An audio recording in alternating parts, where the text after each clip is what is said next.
Yeah, there's that. So looks like we are we? Well, YouTube's taking a while to acknowledge. Here we go. Here we go. We're live, everybody. Welcome, everyone, to our book study group for Monday, the 7th of March, 2022. John Lavenia here with you, and we're going to have some fun tonight. My goodness, the Llama King is here with, how many llamas do you have now, Stuart? 40. 40. 40 rescued llamas, yeah. What do you call a lot of llamas? Is it a herd, a pack? It would be a herd, but in the world of alliterative naming, maybe a yondle of yamas. I don't know. A gaggle. Okay. A shit ton of llamas. Yeah, right. Oh, and here's Ingrid, who, let's just stop everyone. For anyone who doesn't know, Ingrid's one of our longstanding members here with the Mastermind, and she just got her new violin. It's like in hand. It's being shipped this week. Amazing, Ingrid. Yeah. Thank you. So that violin is worth more than most people's cars times 2 or 3. Yeah, that is awesome. Awesome stuff. But not worth more than some gas.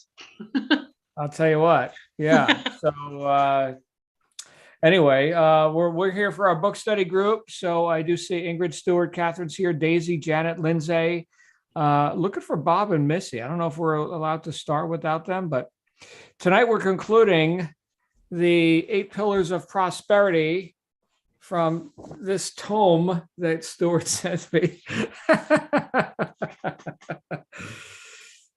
We're going to be concluding the 8 pillars tonight.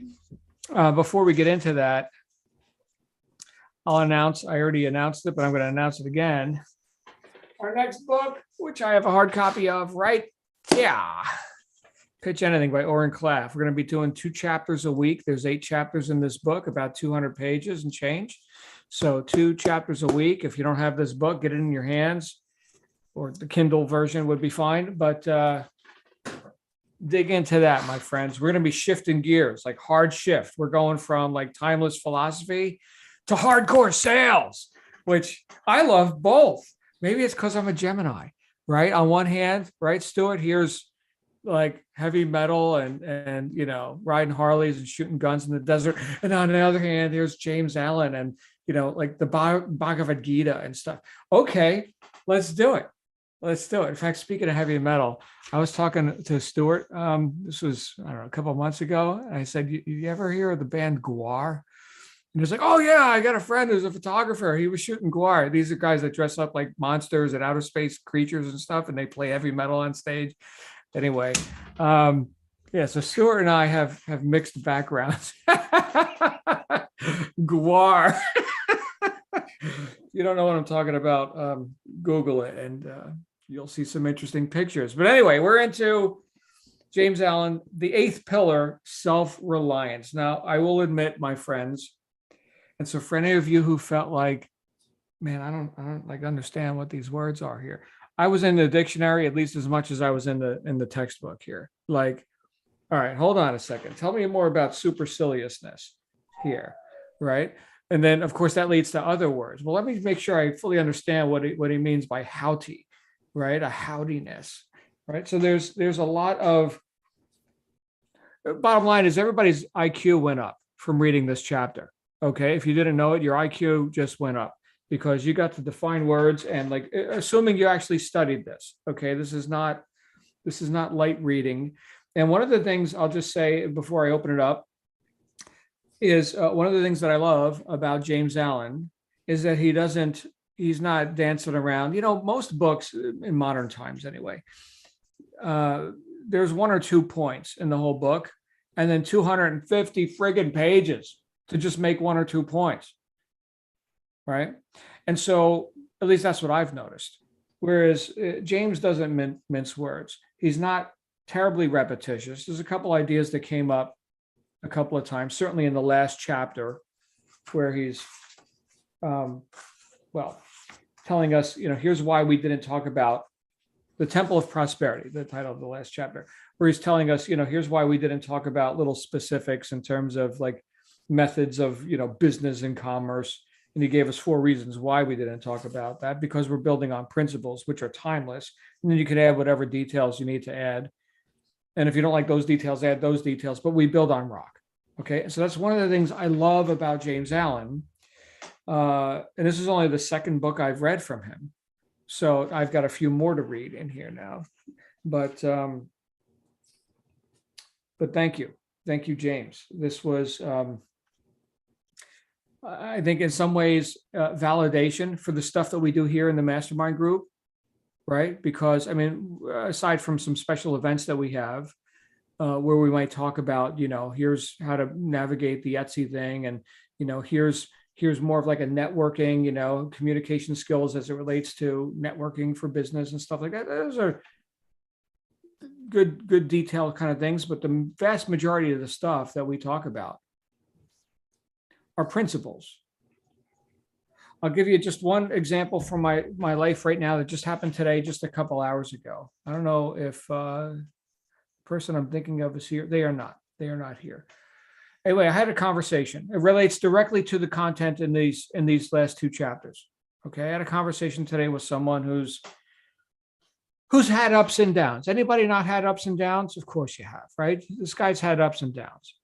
And I was speaking with him about getting up, right? Like, what can we do? And he had acknowledged me and was, I think, lavish in praise and all that, telling me how great I am. But I'm thinking, man, I want you to know that you're great. But one comment that he made was, Stuart, probity. Yes. Okay. But one comment he made was that he was sort of, in a state of mystery or awestruck how I could, put my heart out there as much as I do, and not, like have armor on, feel attacked or not feel attacked or whatever, because everybody's got critics. And I said to him, when I'm the messenger of principles, then it's not about me. I don't have to protect myself because it's really not about me, right?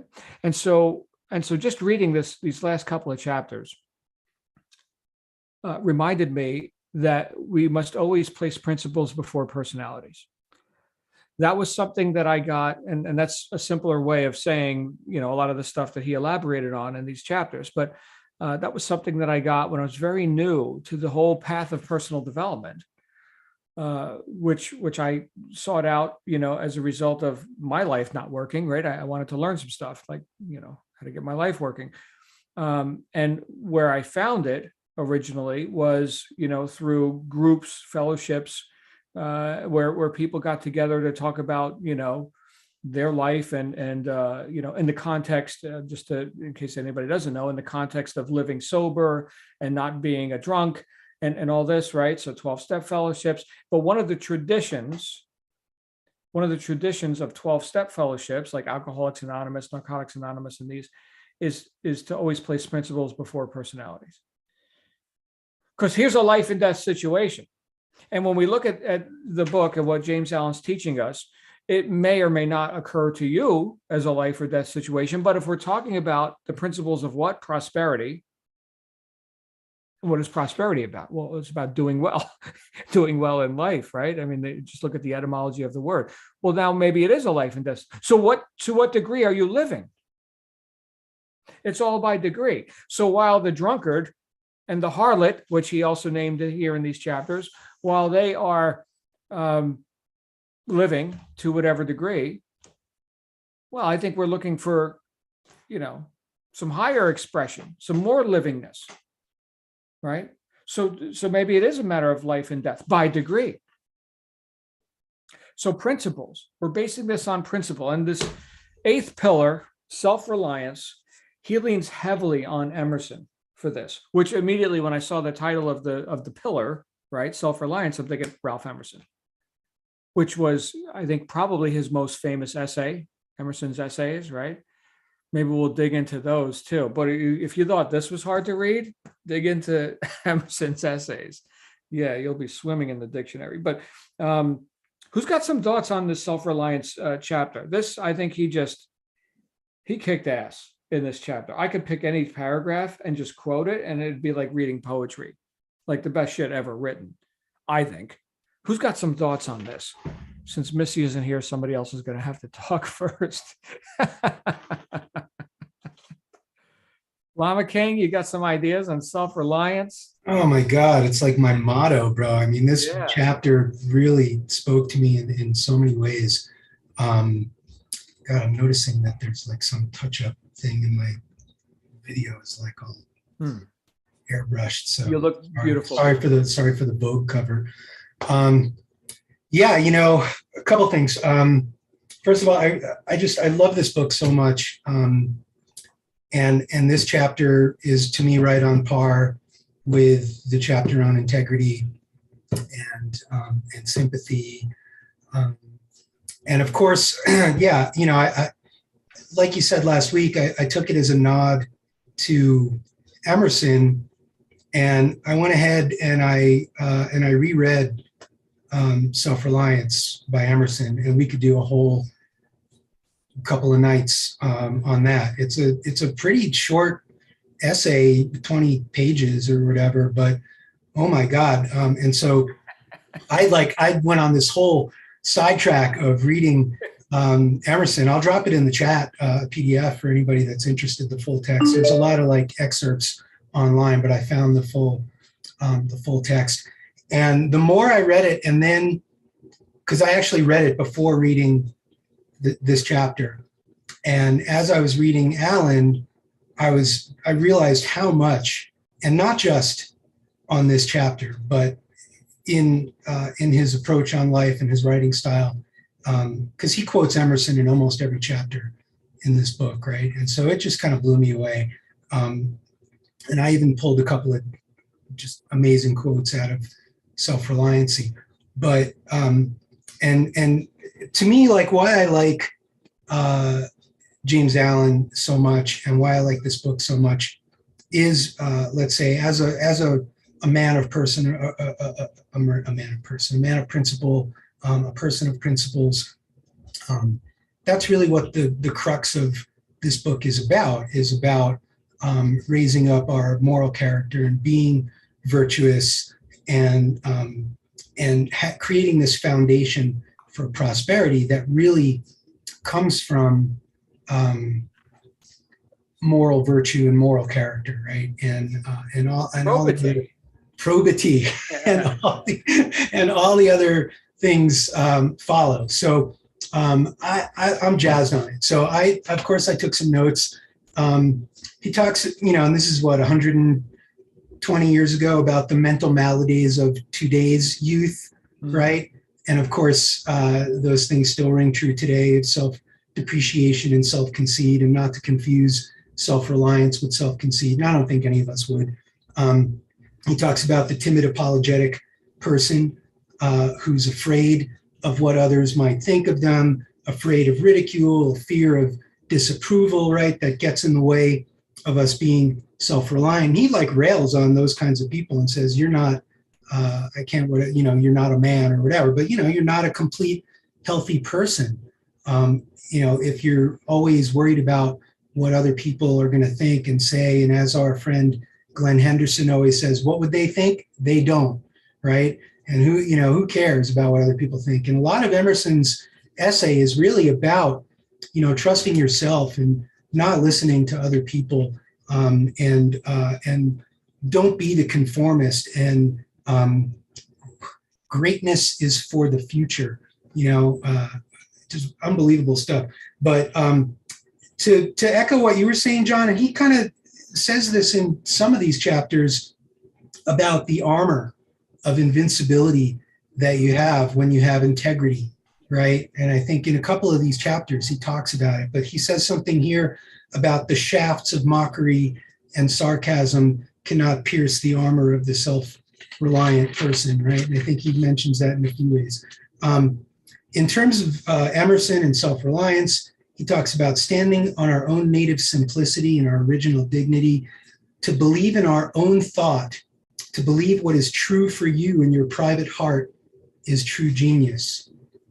We should trust and we should watch our own thoughts more than the luster and firmament of sages and bards, right? Of, again, of other people that appeal to the experts, or the like, oh, those people know better. Like he says it's like one of the greatest sins, or the worst thing you can do, is to listen to other people over yourself.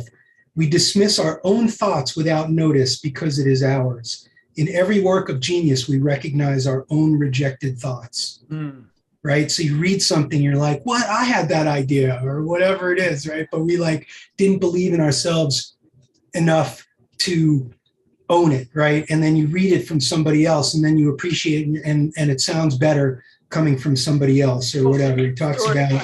I gotta interject, because we have, and this is, when I think of that quote, in every act of genius, we see our own rejected thoughts. I think of people who have excelled.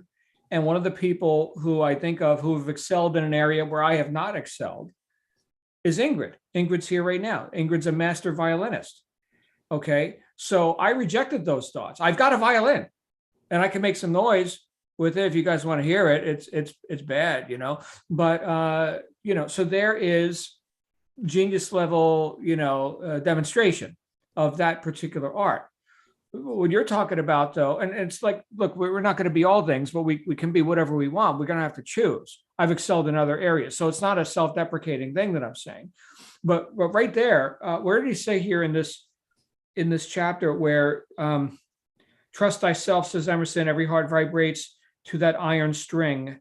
Throughout the ages, men have so far leaned and do still lean upon external makeshifts instead of standing upon their own native simplicity and original dignity. So there it is. It talks about starting something, doing something new rather than rehashing. How many of us just, and you could see this when you're conscious of it, just regurgitate the same stuff that somebody else who we put on a pedestal maybe, or they had some external makeshifts, right? They had titles or whatever. Right. Oh man, that's rough.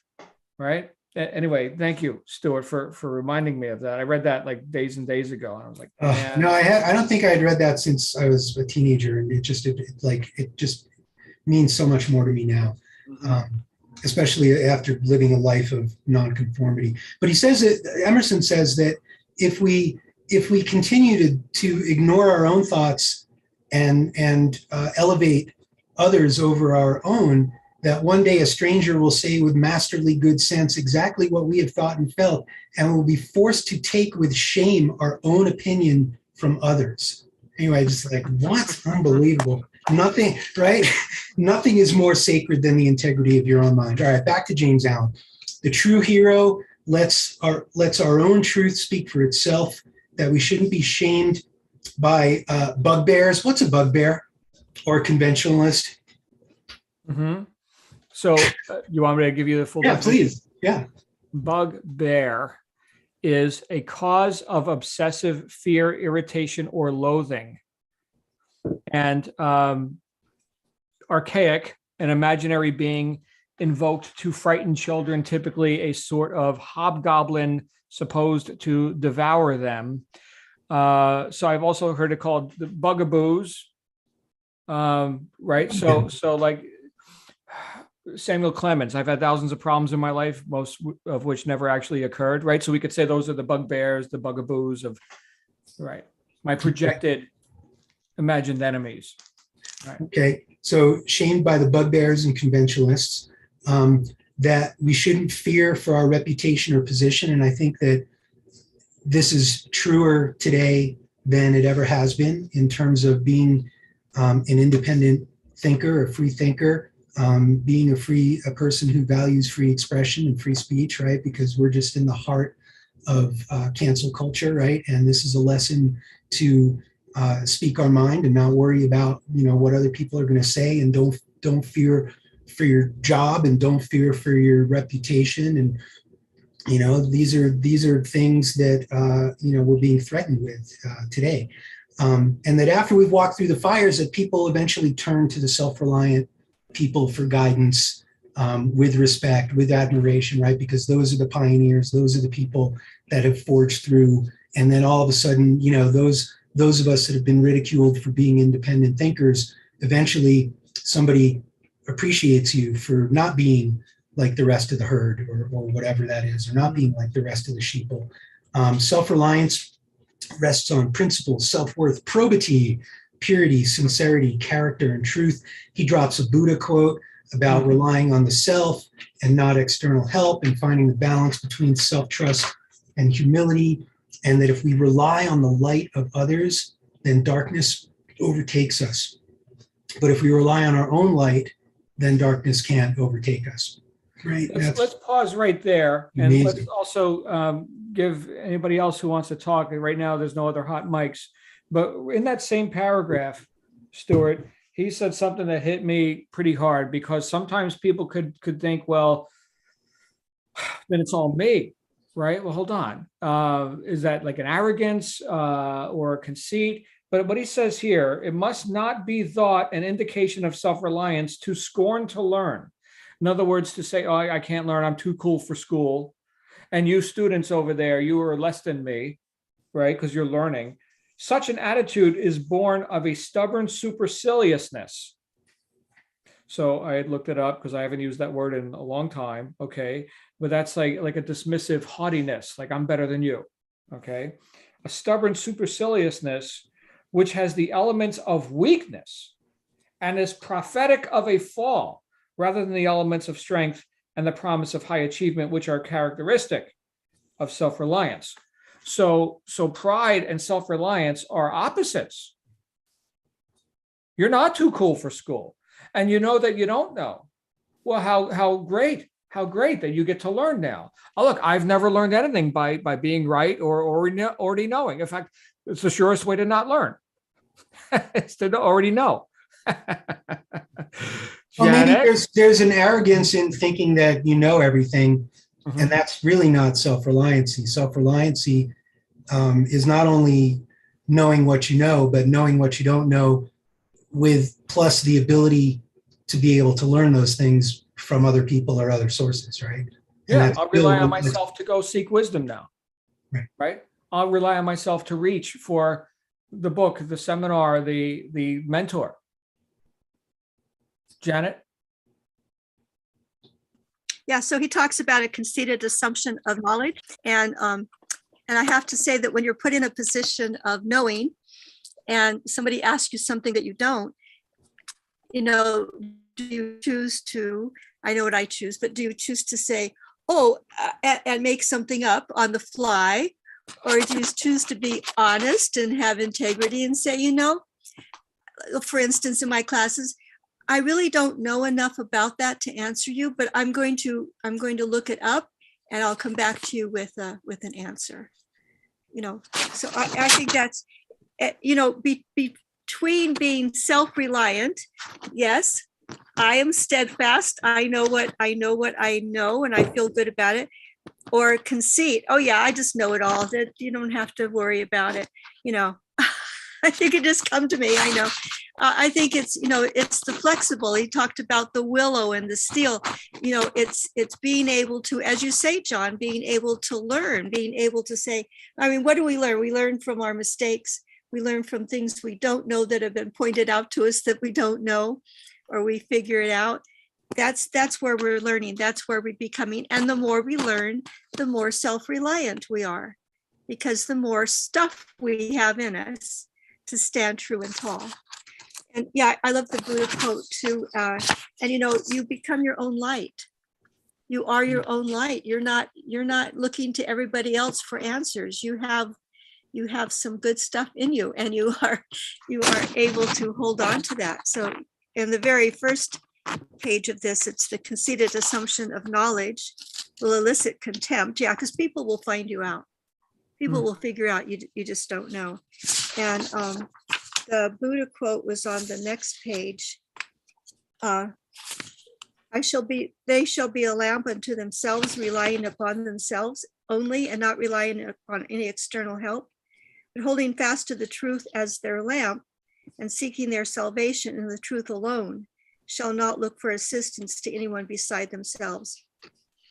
So he goes on like that. You're relying on your own self. So I think,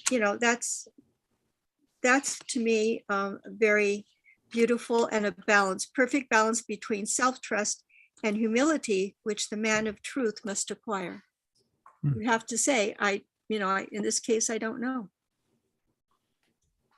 So Very yeah, good. Thank you, Janet. thank And you.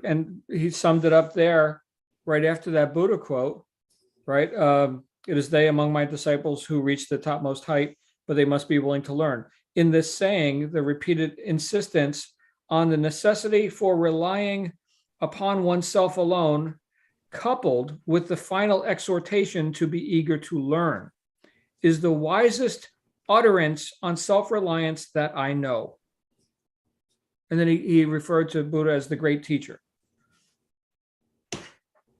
So sometimes, and I know we've all experienced this as we've read James Allen, he leans a lot on like biblical quotes, but here, right, he's pulling from another thing I love about James Allen. It's like, look, this is not denominational. This is just, let's look at how life works. And he didn't originate this stuff. He just looked. Yeah, he's able to bring it all into one place where it makes some sense, a different kind of sense, perhaps. Awesome stuff. Well, we also got into, I know Stuart was getting closer to the 4 grand qualities of self-reliance: decision, steadfastness, dignity, independence. And you just mentioned steadfastness, Janet.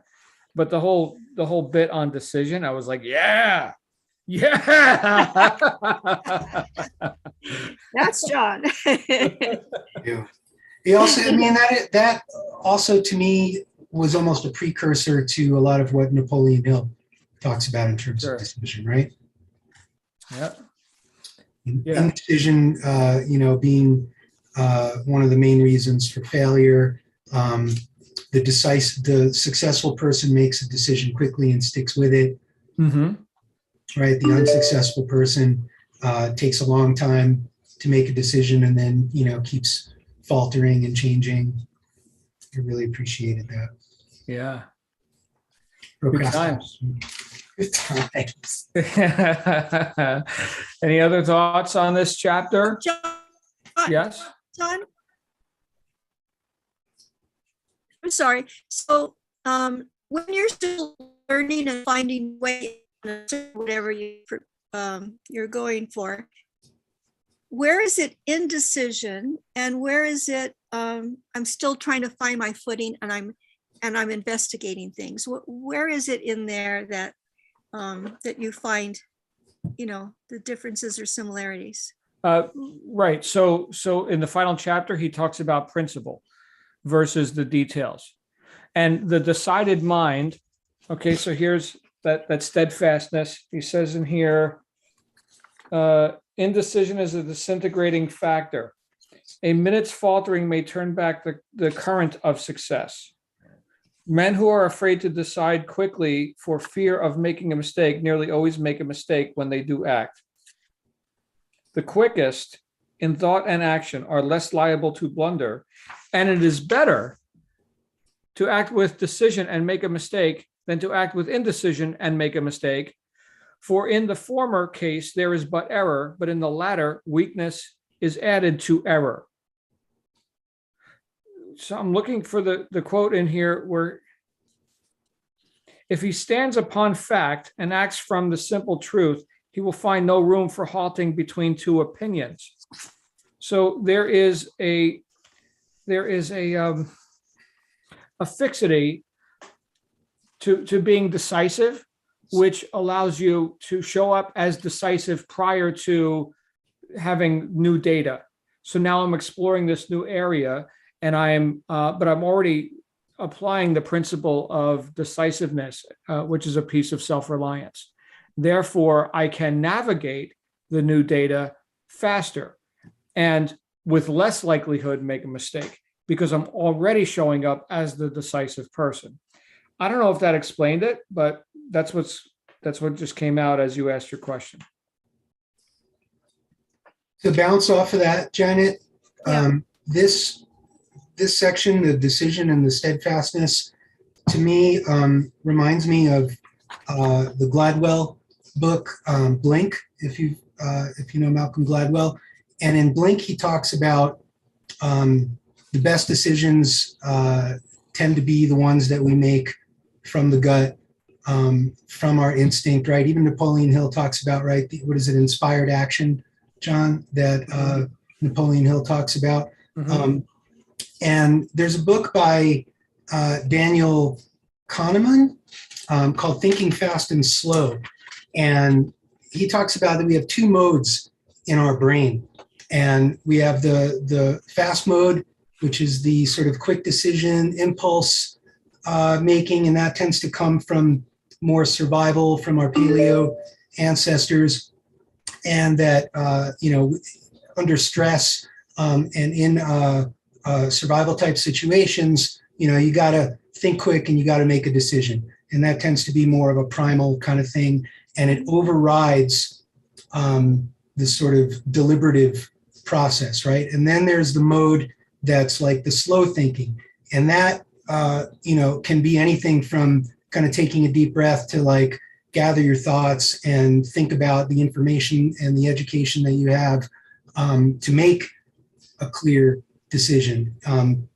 And that's sort of, the educated or the making a decision with expertise, right? And what Kahneman, he kind of challenges Gladwell in the sense of saying, well, it's one thing to sort of only rely on those gut instincts, but in the moment, if you have to, then obviously that's the best way to go. But ultimately, the best way to go is to make quick decisions, but to have information, experience, and some level of expertise in the field that we're making that decision, and whether we have to gather that or learn that from somebody, and then make that decision. And that could be anything from a few minutes to longer to learn about those things. But I just thought it was interesting, the two modes of thought, because we tend to have the gut reaction, which has its place, and then sort of the more deliberative decision-making process. I just thought that was relevant.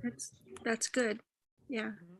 And of course, we talk about things like, okay, you make a decision, you move on it, and then you learn along the way. You get feedback from doing it, not just your thinking can only bring you so far. So you have to do, and in the doing, you get feedback that says, oh, I can, refine it this way or that way. I can, So again, back to the, being like steel or being like the willow, both are important. Both qualities are important. I put in the chat. Oh, sorry, John. The concept of ready, fire, aim you shared with us like a year ago, right? So make the decision and then adjust course, like you're saying, Janet. And I just read in Self-Reliance by Emerson, he talks about, the true picture is when you look at the zigzagging, tacking back and forth of the ship, right? But when you look at it from the big picture, it looks like a straight line. Right. But the ship is constantly adjusting course. Anyway. Right, both are true. From A to B is true. The zigzagging, honing your skills, doing whatever is true. That gets you along the way. Yeah, that's good. Something here, Janet, and everyone that I think will find very useful. Who would deal with a tradesman who did not know the price of his own goods or was not sure where to find them? So all of this, you guys all remember we read The Science of Getting Rich, Wallace D. Wattles, The Certain Way. He's describing the certain way here, and these books came out almost the same year. Different words. I think Wattles, boiled it down to very pragmatic. In fact, the first sentence in the book, The Science of Getting Rich, is this book is pragmatic, not philosophical. So in this case, we're getting a bit more into the philosophical weeds, but he who hesitates is lost is quoted right here.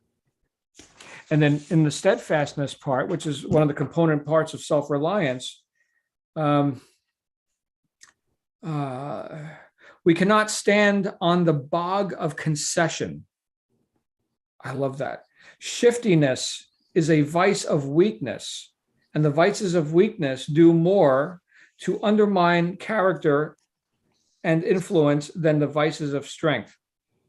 So we have, he talks about here, one who's vicious through excess of animal strength takes a shorter cut to truth when his mind is made up than one who's vicious through a lack of virility. So what he's saying here is that you with your steadfastness or viciousness in this case, if it's based on more principles, you're going to get where you need to go more so than the person who is waffling. And I've seen a lot of waffles, right? Haven't we all seen a lot of waffles? Well, I'll try. Well, I'm not sure, well, hopefully, this happens to me or for me. I've seen it again and again. I've heard it come out of people's mouths, and I've heard it come out of my mouth too. Takes one to know one, right? Where someone has that seed of doubt, not the certain way, but that seed of doubt, which is really speaking louder than the words that are coming out of their mouth in terms of, what they think they might accomplish or something. The whole idea that we're looking, like Stuart reminded us, that we're looking outside of ourselves for something to lean on is very revealing, very revealing. And it comes out when we can hear it. Okay. You listen between the words, right? You hear the person really don't expect to close that deal, to reach their goals, right? The steadfastness and the decidedness of the self-reliant person is the one who, like Janet was just talking about, facing new data, new opportunities, new problems to solve, is the person who's doing so with an expectant, already decidedly attitude as they approach whatever that opportunity is. And so they're not hoping for something to happen to them. They're going to make it happen. Mm-hmm. And they don't know how yet. They'll figure it out. Or they'll hire you because you know what to do, right? That's a self-reliant thing too. Sure. I know that I don't know. I know that I need violin music at the wedding, and I can't play the damn thing, right? And I need invitations. You do the calligraphy, right? You're hired. Right. So knowing that I don't know, I think that's good stuff. And then he ends off here with independence, which again reminds me not only of, everything that we're looking at here, where we've got just in modern times, a lot of people who are essentially begging for slavery, right? Do for me. I don't want responsibility. Okay. Which then, of course, we can go right to Steve Covey, and where he talks about the dependent, the independent, and the interdependent. So it's these self-reliant people, these independent people who can now have interdependent relationships where I can say, without diminishing myself, I don't play the violin, you play the violin, and go be friggin' awesome at that. And it doesn't diminish me in any way for me to acknowledge your super geniosity with what you do. Now you need to get something sold. I'm your guy. I know my post. Okay, so all that on pillar number 8, which isn't even the one of the first 4 main pillars, which he's going to remind us about in this final chapter. Okay, so these are pretty lofty. These 4 pillars we just talked about, the 4 basic ones, the first 4 ones, you got to have those, or your stuff's coming down. It's gonna fall. You guys want to cover that? Do we have time this week to cover the final chapter? It's only like 2 pages. Oh, the Temple of Prosperity. So far, I've only heard from Stuart and Janet and myself. I count 2. So the Temple of Prosperity. He opens this chapter with the idea that, the reader who has followed the course of this book with a view to obtaining information on the details of money-making, business transactions, profit and loss in various undertakings, prices, markets, agreements, contracts, and other matters connected with, the achievement of prosperity will have noted an entire absence of any instruction on these matters of detail. The reason for this is fourfold. And then he gives you those reasons, right? I'll sum up the 4 reasons for you, is that principles trump details. Laws trump opinions. And I've seen a lot of books in modern times, long after this was written, which purports, here's my viewpoints, and they're laws now. Laws. And one of the ones that immediately come to mind is Maxwell with his 21 irrefutable laws of leadership. Oh, come on, man. Sells books, though. So you guys got some ideas on the temple? And he goes and he reminds us of the 8 pillars, right? Which, by the way, I'm sure Stuart came up with a cheat sheet by now. Stuart, do you have the 8 pillars? Oh my God. I was really hoping you would go over those and read those, because I found that was really helpful after reading the whole book. And then because of course, each chapter is this long elaboration of each of those pillars, but I really like that he kind of sums up each one with like 1 or 2 sentences. I was hoping you would just kind of read those. Shall I recite? Okay. And then I'd love to hear from some more people here, because this is so rich. I could spend a month just on these last 2 chapters. All right. Let us briefly recapitulate and again view the 8 pillars in their strength and splendor. 1, energy, rousing oneself up to strenuous and unremitting exertion in the accomplishment of one's task. 2, economy, concentration of power, the conservation of both capital and character, the latter being mental capital, and therefore of the utmost importance. So economizing, not blowing your energy here and there. Number 3, integrity, unswerving honesty, keeping inviolate all promises, agreements, and contracts, apart from all considerations of loss or gain. So again, that's principles before, in this case, even preferences. Principles. Number 4, system, making all details subservient to order, and thereby relieving the memory and the mind of superfluous work and strain by reducing many to one. And that is rich. That is really good. Number 5, sympathy, magnanimity, generosity, gentleness, and tenderness, being open-handed, free, and kind. 6, sincerity, being sound and whole, robust and true, and therefore not being one person in public and another in private, and not assuming good actions openly while doing bad actions in secret. Number 7, impartiality, justice, not striving for self, but weighing both sides and acting in accordance with equity. And 8, self-reliance, looking to oneself only for strength and support by standing on principles which are fixed and invincible, and not relying upon outward things which at any moment may be snatched away. Thoughts? Yeah, I think they're all about principle. They're absolutely all about principle. They're absolutely all about having, a strong core, knowing who you are, being true to that, not wavering. All those other things fit into it, I think. Mm-hmm. In the last one, he says, if one would be free without, let him first be free within. When you base your life on principles, you have integrity, you do things in an expedient way, and you have you're not protecting, because you are there. You're not protecting your how people see you or how people hear you, and that frees you to be able to be kind to people, to be able to be giving, to be able to be this person of integrity. There's no waffling in there. Mm-hmm. Mm-hmm. Very good.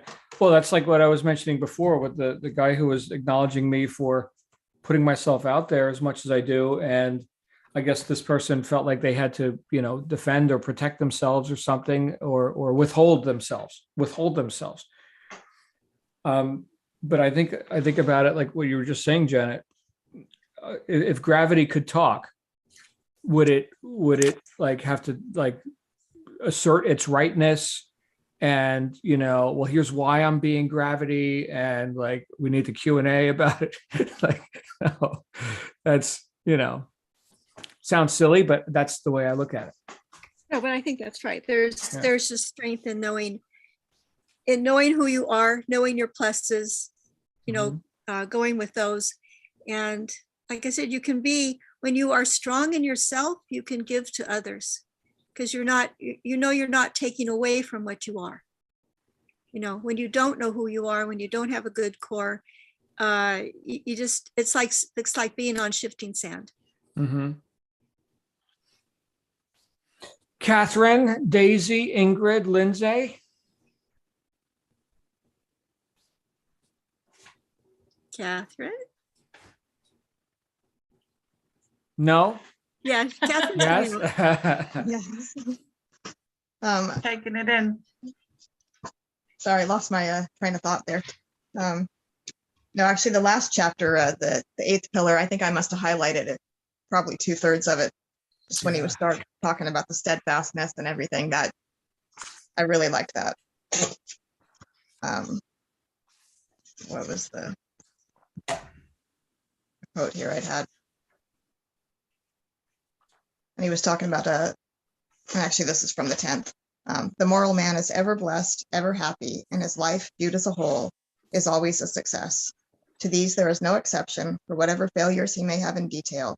The finished work of his life will be sound, whole, complete, and through all he will have a quiet conscience, an honorable name, and all manifold blessings which are inseparable from richness of character.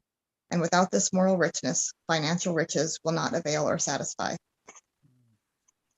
I just love that, where he was, talking about, the rich people that are unhappy. And there was a few other places he had talked about it. I can't remember now. But just that, you're supposed to be using your riches to help other people. And if you don't, you're unhappy. I think it was that if you have riches, but you don't have your own self, you don't have integrity and steadfastness and self-reliance, it doesn't.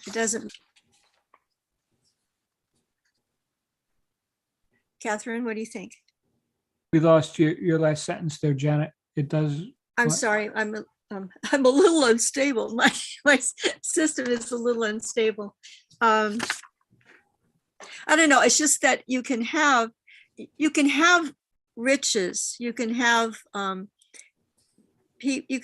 admiration. You can have all kinds of things, whether you're rich or you're poor, honestly. But if you don't have your basic core, if you aren't self-reliant, if you don't know who you are, to have something to come from, then all the rest doesn't mean the same to you as if you know who you are, if you're self-reliant, if you can put yourself out there.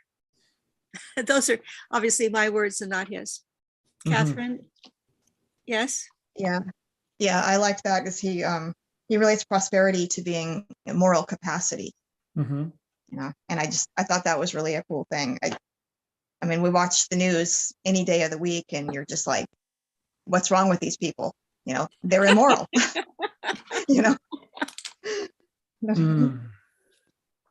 Yeah, but I guess to boil it down, what he's saying is it's not about the money. Yeah. Right. And some of About who you are.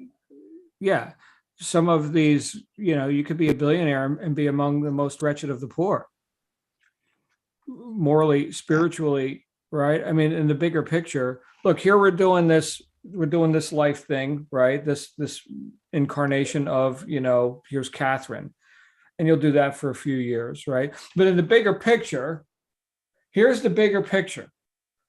All right. So the significance of this, what did Joel Goldsmith called it, a parentheses in eternity. We've never read a Joel Goldsmith book, but heavy duty, like Christian mystic kind of guy. And I would actually call him kind of like a modern day apostle. But he looked at it in that perspective. Anyway, there's a thing that he said here. Oh, I'm sorry. Was there somebody else that was going to speak? I think Ingrid, perhaps. No? I was thinking Lindsay's going to come out and share. Lindsay. Yeah. Sorry, Lindsay. I don't hear her. But look, guys, this book, each of these chapters, you could spend a month on each one, just kind of reading a couple paragraphs, really soaking them in, looking up the words, any of the words you forgot what they mean, right? Probity and superciliousness, and just see how you can work this stuff into your life, because these are the principles upon which any of the details can and should be based. When we get into our next book, right, we're going to be digging into strategies and tactics on how to present, persuade, and win deals. That's pretty specific. But who's doing it? Who's doing it? Because look, people could self-sabotage. We were talking about waffling before, right? Here's the person who's got the best raw materials, the best opportunity, right? The best offer to go out into the marketplace, and they can't close anything. Like, they can't sell their way out of a paper bag. Why? Well, we just read why. So more important than what we do is who's doing it. And that's why James Allen, thank you again, sir, in this final chapter, just brought it all home to, like, all right, whatever method you're applying, that's fine. And that changes, shifting sands, whatever, right? Who's doing it? There's the, building on rock. There's those moral principles.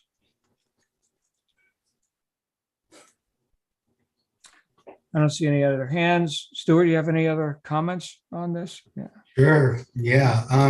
To bounce back on what Catherine and Janet were talking about, he says that prosperity is having the moral capacity, as you mentioned there, Catherine, and the wisdom to rightfully use and lawfully enjoy the material things of earthly life, right? And he's saying that the poor in spirit are the ones that are enslaved by money and material things, right? And this kind of brings me to what I would consider to be a mistranslation of one of the most quoted biblical sayings of "Blessed are the poor in spirit," from the Sermon on the Mount, right? And in the old Aramaic, this is actually a mistranslation in the King James. Is that in the ancient Aramaic, it's "Blessed are the rich in spirit," not "Blessed are the poor in spirit," right? And if you think about it, it makes sense, right? Blessed are the poor. They don't say spirit, but they're thinking people in poverty as opposed to in spirit. That makes much more sense. I really like when I'm able to get some of the Aramaic, because it's a whole different ball game than the way it's translated. Right. Yeah, And, I agree with you. Thank you. and that language is amazing because one word can mean 20 different things. And so, like, there's a cool book I read years ago that was like the Lord's Prayer translated in Aramaic. And it was like a page on each little sentence, with all the different translations. Pretty fantastic. But he talks about the body of a person is important, but only in relation to the spirit. The body of a business is important, but only in relation to its principles, right? I thought that was very pertinent, right? And again, this is ultimately, we're talking about business and success, right? And so to me, it made me think of the importance of having core values and a core value statement in our business, a mission statement, a vision statement, right? Guiding principles, right? Principles, it's all about principles. And what do you say? Prosperity stands on a foundation of character. And then when building our temple, he reminds us that it takes time to build an edifice and a structure, and the importance of building the foundation of what he calls the inner temple, right? And this is where I think, John, what you were just talking about, that we could sit with these things for a lifetime, because it's not just, read this and you're done with it. These are all, as you mentioned, Janet, these are all guiding principles for living a good life. And being prosperous isn't necessarily just about your business endeavors, right? It's about living a certain kind of life and reaping the rewards of being, a person of moral character and virtue. Right. These are things to grow with. Yeah. I'm sorry, Stuart, I didn't mean to step No, please. These are things to grow with, things to become better and better at. I have to say that, I sometimes will, no, and then I'll read it. And okay, that's what he meant. So it's like, the steadfastness thing, the whatever is like, sometimes I think, but if you're too rigid, see, steadfast is not rigid. And so that's where I had to translate in and out of my mind, what does he mean by that? And to not, and so I put down, if you're fixed, then you can't grow. So I wrote that as a no, this is something. And then I read more and it was, okay, no, he takes care of that. Love that. I do the same thing. If it's cool with you guys to close this out, I'd love to read the last paragraph. Please. Because it just blows me away, right? And this is right after he talks about the importance of building our inner temple. And then he's like, even so, O reader, construct thy character, raise up thy house of thy life, build up thy temple of prosperity. Be not as the foolish who rise and fall upon the uncertain flux of selfish desires, but be at peace in thy labor, crown thy career with completeness, and be so numbered among the wise who without uncertainty build upon a fixed and secure foundation, even upon the principles of truth which endure forever. Thank you, James Allen. I want to thank you guys because look, this was not an easy book to read, and to come here with thoughts for discussion on how we can apply this stuff into life. That is, everyone here, you're like 1 in 1,000 people who would even engage in something like this. Most people are watching kitten videos right now. All right. So this was friggin' huge. This was like the hardest book we've read. Hey, I knew Lindsay was there. There she is. She was lurking in the weeds the whole time, about to spring out. Here I am. I was driving. All right. All right, guys, gals. First 2 chapters, Oren Claff, pitch anything. Get ready to sell, damn it. We're going to sell. Get excited, Catherine. Get excited.